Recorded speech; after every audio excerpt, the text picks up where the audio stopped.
Hey everybody, so today I want to talk about a serious situation in our political climate. There's this term that they use now, it's like what they use on social media, being woke. How many of you are actually woke? I'm sorry, I'm just so upset with this topic right now, and I'm just very frustrated. So I'm going to be reading off of my phone. Please excuse that.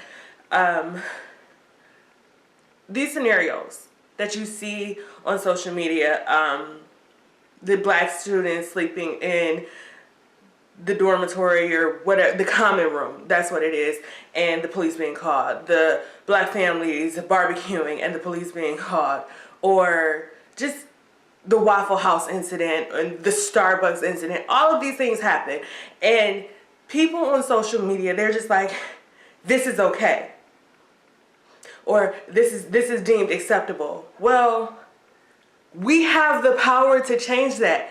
Right now is like prime time for us. It is election season. It may not be the presidential election season, but it's the election season for governors, for senates, for House of Representatives. Do you know who's running for your state senate? Do you know who's running for your governor of your state? For Ohio, the primary elections just passed. Do you know who's representing the Republican candidate and the Democratic candidate? Do you know? And I see so many people like, no, I don't watch this stuff, or I don't get involved in that stuff. But you are upset about what is happening in our world, so you should pay attention to it. I'm just so upset right now. If you guys don't know anything about your candidates, it's so easy to just type in their name on Google. It's just like Facebook. It's as easy as Facebook. I swear it is. Type in their name on Google and research them. And if you don't find the answers that you're looking for in their responses and what they are offering for their candidacy, then call their office. Call their office and try to talk to them.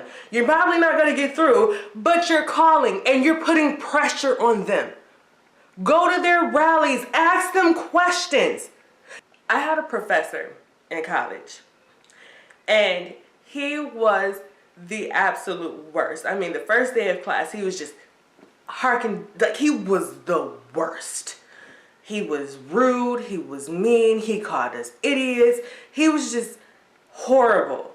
He even told me once, like, you know, if you don't have time to do this, then maybe you should reconsider journalism. And I'm like, who does he think he is? But you know what?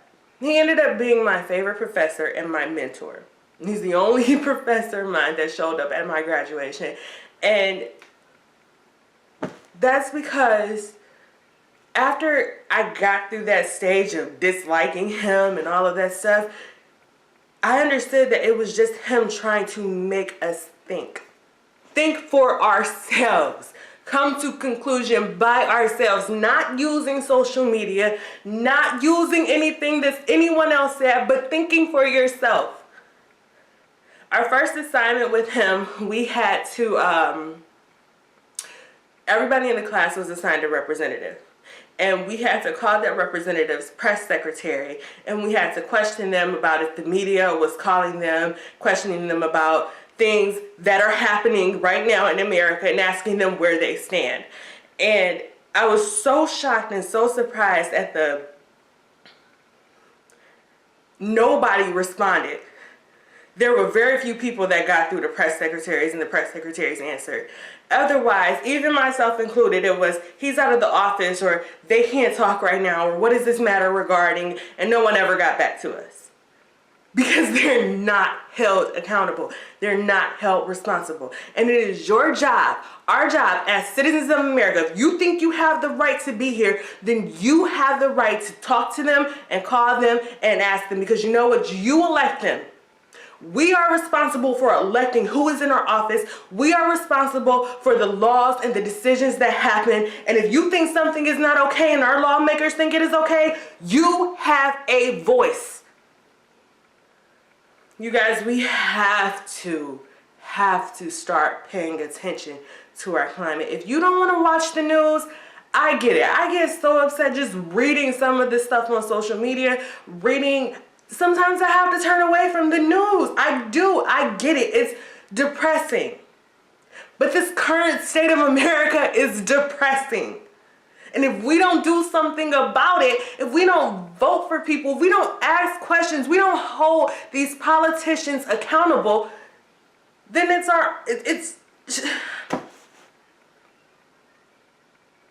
you guys, we scream up and down, we are adults, we're grown, nobody can tell us what to do. Last time I checked, I was a grown woman, I was a grown man.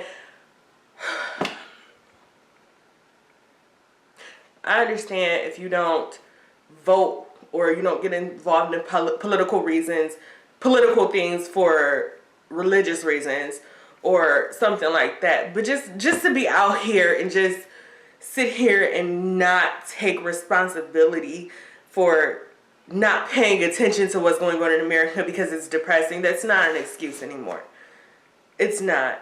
We're headed back down a road that took a long time to get out of. Students are sleeping in common rooms and the police are being called because they're sleeping. People are in a designated park area barbecuing and the police are being called.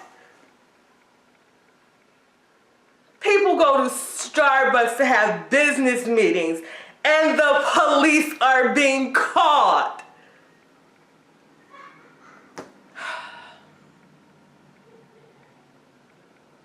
This is not the only way to solve this issue by all means. Don't take what I'm saying as the only way to solve this. But this is one way to get through to your politicians, the people that make your laws, the people who say this is okay.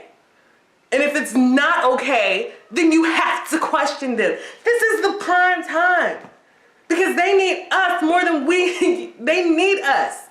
They need our votes.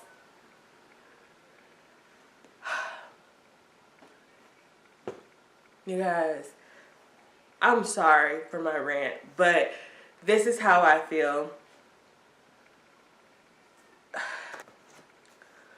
We just can't go on social media and post something and think that it'll go viral.